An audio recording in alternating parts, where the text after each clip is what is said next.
Hello, I am the Irish guy, and wow! What did we all just watch? Welcome to another edition of the Prem Catch-Up, looking at all of the results from the Premier League this weekend, and oh boy. Right, let's go. Arsenal 3, Man United 1. Does somebody want to tell me what is going on in my belly? Right now, I feel like I've just swallowed a poisoned chicken, because seeing Declan Rice wheel away in celebration after scoring a last-minute winner against Manchester United, the dream goal of his life, I'm not a Man United supporter, no. But I am a very petty man, and so seeing this guy so excited and happy, it's like I just walked in on Mark Goldberg squatting on the loo. I'm going to have nightmares tonight. Honestly, last night, I dreamt that I was getting tickled to death by an elephant. Pretty sure that was because I went through the trauma of seeing Rice being held up by Sky Sports as if he's the second coming of Zidane. Rice, baby! It's official. That is the most annoying song I have ever listened to, ever. But listen, is it just me, or do Manchester United love losing in the last minute at the Emirates? I remember they did this in 2007 when Thierry Henry scored a last minute winner. And they did it earlier this year when Eddie Nketiah did the same. And now here, both Rice and Gabriel Jesus score in injury time, literally seconds after Alejandro Garnacho had scored the winner, only for it to be ruled out for offside. Right now, Erik ten Hag is probably running through Manchester Airport, deliriously screaming at anyone who listen how it wasn't offside and we should have had a penalty. It's funny, I don't remember telling anybody that Wolves should have had a penalty at Old Trafford 3 weeks ago. You know, and Andre Onana showed the goalkeeping skills of an angry Viking. I'm gonna say this, we are just 4 games into the season, but I can't quite remember the last time there was such a horrific car crash aftermath fallout for Manchester United in any match. Probably since Roy Keane was sacked for slagging off his teammates for losing 4-1 at Middlesbrough in 2005. I'm being serious because this game uncovered so many horrible realities about Manchester United. Here's one. The club can spend over £500 million and still have a centre-back pairing of Johnny Evans and Harry Maguire. One replaced the other one at Leicester City, and neither are Manchester United quality. Evans was the guy who filled the slabhead void at the Foxes, and so when he joined Old Trafford this summer after relegation, I thought it was like when they signed Paul McShane or Tom Huddlestone, that they'd be playing in the under 23 team on a player-coach basis. I did not expect to see a nearly 40-year-old Evans actually trying to mark Gabriel Jesus in a match. What else? Jadon Sancho is fighting back against the manager. Erik ten Hag said that he wasn't in the team because he didn't train well, and Sancho said back on social media, essentially calling his manager a liar and saying that he has been a scapegoat for a long time. You know what? I feel for Sancho. This guy was clearly devastated to miss out on going to the World Cup with England. He suddenly had Ryanair picking on him in public. The guy actually took time out from the sport midway through the season, so he's clearly a fragile butterfly, and ten Hag has chosen to tactfully tell the world that he's just another Balotelli. Real helpful, Eric. Oh yeah, and to add even more chaos to the proceedings, former Man United captain Roy Keane was allegedly headbutted after the match. I mean, poor old Theo Walcott. That little boy making his nervous punditry debut, he was probably too terrified. He's probably still hiding in a cupboard in the Sky dressing room. This whole thing is a Manchester United mess. Great win for Arsenal, but this is a terrible start to the season for Man United, and honestly, 2 defeats in North London and scrappy 1-goal home wins over relegation threatened teams. That is Manchester United's season so far, sitting 11th in the league. If Erik ten Hag does not sort this out soon, people are going to be calling for him to be sacked by Christmas. Sheffield United 2, Everton 2. I hate this. I absolutely hate this. Oh. You're thinking it would get better. It doesn't. It really.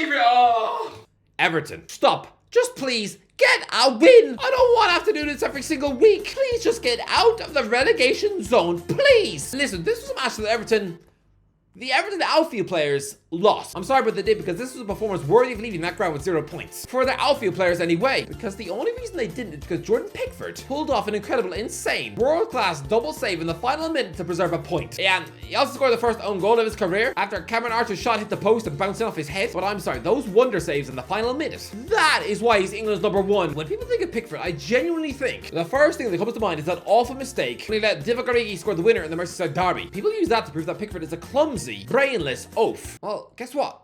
That goal was nearly 5 years ago. The man has been practically flawless ever since. Cameron Archer was an absolute live wire menace for the Blades. I was worried this guy would just be another Ryan Brewster, just another underage England international striker who rocks up at Sheffield United and immediately looks about as dangerous as an ugly puppy. But now he was pretty special in this match. Burnley 2, Tottenham 5.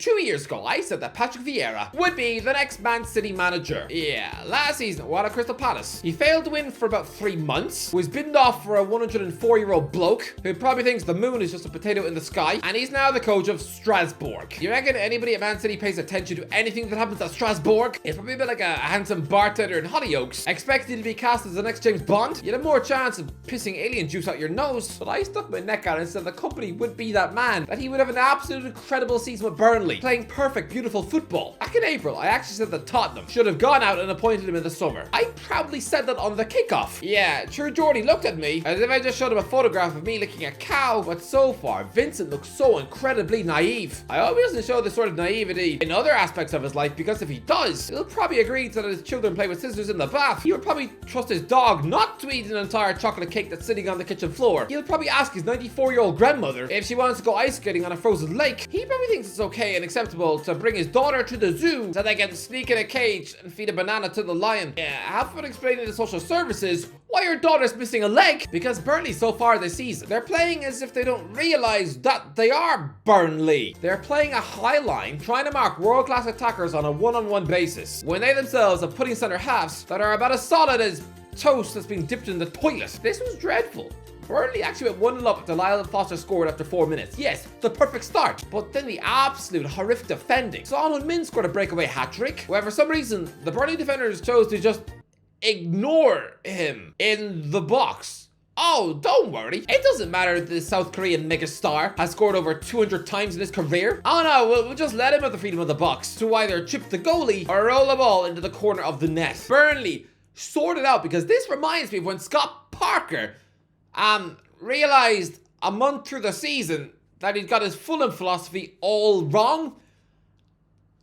They got relegated. And Parker and company have both managed in Belgium, so I really hope company's not just the next Parker. Chelsea 0, Nottingham Forest 1. Again, I thought Chelsea under Mauricio Pochettino would be different. This was the exact sort of scoreline that belonged at Stamford Bridge last season. I mean, last season alone, Arsenal, Man City, Southampton, Aston Villa and Brentford not only all won at Stamford Bridge, but kept a clean sheet in doing so. I mean, for those Chelsea season ticket holders, by the time Frank Lampard was in charge, they must have been turning up to Stamford Bridge as if they were going to get a haircut off Sweeney Todd, or if they had an appointment to see a very amateur dentist who tries to fix their teeth with a knife. And here, this effort was weak. This was weird because both teams set up with identical formations. The strange 3-4-2-1, you know, the type of weird formation your mum might set up with on FIFA if you pass her the remote. There were 4 number 10s trying to run this match. Raheem Sterling, Enzo Fernandez, Danilo and Morgan Gibbs-White. It was more crowded than a Where's Wally book. Anyway, to be fair, Forest were pretty good. Anthony Elanga came out at halftime, rolled in a composed finish after just 3 minutes, but I guarantee you in that away dressing room after the match, Taiwo Awani will have been slumped in a corner on the verge of tears. That guy got the winning assist. Sure, but lads, he was chasing down Jamie Vardy's record of scoring in 11 consecutive Premier League games. If he had scored here, that would have taken him to 8 in a row. For someone who spent 6 years being a forgotten lump of meat, rotting away out on 7 different loans from Anfield, essentially being treated like a ham and cheese baguette in the fridge that's covered in your grandma's sick. Just, ugh. But yeah, as for Chelsea, this was just garbage. Brighton 3, Newcastle 1. Awful. Awful.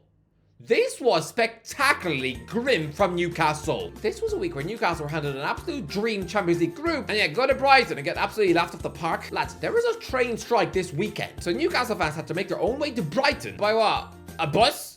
Going at 50 miles an hour? This is a 700-mile round trip. I'm guessing on the return trip home, those poor miserable Geordies would have just resorted to eating each other's skin. I'm sorry, but being stuck on a bus for that long would drive anybody insane. So the least the Newcastle players could have done is run. Work hard, show any degree of hunger and fight for the cause. But this was hopeless. This is 3 defeats in a row for Newcastle. Look, the losses against Man City and Liverpool, frustrating yes, but Newcastle played well in both games. But here, it almost felt like Steve Bruce was at the wheel, because the last time Newcastle lost at this ground was 3-0 during lockdown. And that caused the Geordie fans to protest outside the stadium with a huge flag of Bruce saying, "Coward!" Honestly, imagine being his wife and seeing that on the internet. The guy looks like he's mid-sneeze. And in the same breath, right now, there are some, very few, but some Newcastle fans calling for Eddie Howe's head on Twitter. Newcastle fans don't like losing at Brighton. But why would they? It hits hard when these northern teams get spanked down south, or when these southern teams get mullered up north. When it's that big of a distance, i.e. below London, traveling the entire length of England, then the away team has to turn up. They just have to. I also feel the same way about Southampton fans this weekend, who must be absolutely fuming at making the weary, long trip to watch their title hopefuls play at Sunderland this week and lose 5-0. Lads, I mean, that's probably my fault. I tipped Southampton to win the league, but to be fair, nearly 10 years ago, Southampton did beat Sunderland 8-0 down south, so now you know how those away fans felt. But honestly, Eddie Howe needs to sort this out, because this level of whimper in this match. Bruno Guimaraes looked horribly off the pace. Nick Pope had a personal nightmare in goal. There were weak, wimpy clearances from Fabian Schär and Sandro Tonali. Anthony Gordon was absolute horse manure on that Newcastle wing. This was hideous. What happened? Honestly. What, had Bruce snuck into the away dressing room and spiked their water bottles with poison for dogs? Was this his genius, evil, dastardly plan to make Howe look as rubbish as him? But on the flip side, Evan Ferguson just scored a hat-trick. 18-year-old Evan Ferguson from County Meath. That teenage kid who made headlines when he played for Bohemians against Chelsea in a pre-season friendly at 14. He's actually made it now. 4 goals in 4 Premier League games this season. That is Erling Haaland levels of form. I mean, right now, the grubby people in the British media are asking whether or not he has an English passport. I'm gonna tell you right now, keep away from Evan. He is ours. Ours. Ours. Honestly, I love you, Fergie. It's going to be absolutely world class. Brentford 2, Bournemouth 2. This is a pretty entertaining match. Here we had both Brentford and Bournemouth. 2 adventurous, slick, attack-minded teams this season, battling out a really entertaining match. I know. If space aliens landed in the middle of Africa and tuned into this game on their phone, they would probably assume that both Brentford and Bournemouth, those names alone, sound about as exciting as watching 2 worms trying to survive in a bowl of pig vomit. But to be fair, this was class. You had Matthias Jensen scoring directly from a corner kick. Then Bournemouth played quick counter-attacking football to go 2-1 up via Dominic Solanke and then David Brooks. What a hero, by the way. But Brian Mbeumo had a weird match. This is a French striker who's trying his best to fill in for Ivan Toney. And he's doing a pretty good job this season. But in that second half, the ball fell perfectly onto his left foot. All he has to do is wrap his foot around it and dispatch it into the bottom corner, like peak Henri. But in the end, he clearly just gets put off by Johan Wissa breathing near him and just spoons it wide. That miss alone would have caused him to have sleepless nights for a month. But then in the final minute, when this man's confidence should have been on the floor, so embarrassed he just wanted to get off that pitch and tearfully eat ice cream in the shower. Instead, he shows the first touch of Berbatov to completely turn his marker, go one-on-one with the goalie to score in the final minute to snatch a draw. I'm gonna say it. Yes, Mbeumo might be more hot and cold than that awful Katy Perry song, but that goal was world class. Man City 5, Fulham 1. Nothing to see here, just Manchester City absolutely eating Fulham with a spoon. Honestly, Marco Silva's men were absolutely baked in a pie on Saturday afternoon. It's meant to think that Fulham were almost seconds away from going into this match. 1-1 at halftime after Tim Ream cancelled out Julian Alvarez's opener. But then Nathan Ake hits in a goal after Bernd Leno was completely obstructed by a player standing in an offside position. He didn't touch the ball, no, but he clearly impacted the play. Marco Silva has received a yellow card in every Premier League game this season. I mean, forget the yellow cards. Once that goal went in, I thought the Portuguese manager was actually going to put out the linesman's tongue. If you listen to his post-match interview, he honestly sounds like an angry Mourinho. But yeah, that was unfair, but let's be real, it wouldn't have made a difference because Erling Haaland, fresh from forcing a smile after pretending to like KSI's version of Lucozade, he belted a hat-trick and Fulham were destroyed. Crystal Palace 3, Wolves 2. Wolves are going down. I'm sorry, but they are. They really, really are. Yes, the scoreline makes it look like it was a fresh, exciting match. But no, really, it was actually 0-0 at half-time. That first half was about as much fun as watching a DVD of your granddad having his prostate exam. This was a managerial battle between a young novice like Gary O'Neill up against Roy Hodgson. Hodgson was literally coaching in the Swedish leagues the year O'Neill was born. Imagine these two trying to have a post-match coffee. What would they have to talk about? The small talk would be so insufferable. I wouldn't be surprised if one of them just decided to drown themselves in the milk dispenser just to escape the awkwardness. But listen, this was a rip-roaring second half. Yes, Hodgson and Edouard backed a couple of goals. Ebreki Eze ran the show in midfield. But, I mean, you'd expect him to. He was literally linked with Man City last week. Liverpool 3, Aston Villa 0. What were Liverpool worried about? Honestly, everyone just relax. This looked like it was going to be a traumatic window for Liverpool, right? They were losing all their targets to Chelsea. Mo Salah was going to ditch them at the last minute. But relax, because Liverpool this season look good. Dominic Szoboszlai is your next midfield hero. He looked incredibly special in this match, resulting in a winner goal of just 3 minutes. Controlled the whole tempo of the game. Matty Cash scores an own goal, while Salah gets another. So yeah, 3-0. But Aston Villa, they are the most up and down team in the league. They began the season with being 5 at Newcastle, then scored a combined 7 goals past Everton and Burnley, and now a 3-0 defeat. For an absolute perfectionist like Unai Emery, he will not be happy with this start. Lads, I was happy to see a centre-back pairing of Pau Torres and Diego Carlos, because these were both dream centre-half buys from La Liga. Well, Carlos forced off with injury after just 19 minutes. So this partnership, not as doomed as Romeo and Juliet, they're never going to play together, are they? Luton 1, West Ham 2. Luton, I expected big things from you. Big things. And here you are, your first game at home. The big monster start to life of the Premier League at the new and improved Kenilworth Road. And you were just flat. Losing 2-1 at home to West Ham. Letting a bloke who kicks cats score the winning goal. Just a bit, did anybody else expect a bit more life out of Luton Town this season? I thought they'd be like little tiny Blackpool in 2010. Who had a rubbish squad, yes, but pure adrenaline alone got them off to an excellent start. On the opening day of the season, they were 3-0 up, away to Wigan after just 43 minutes, before then eventually running out of steam in the second half of the season. But here, Luton,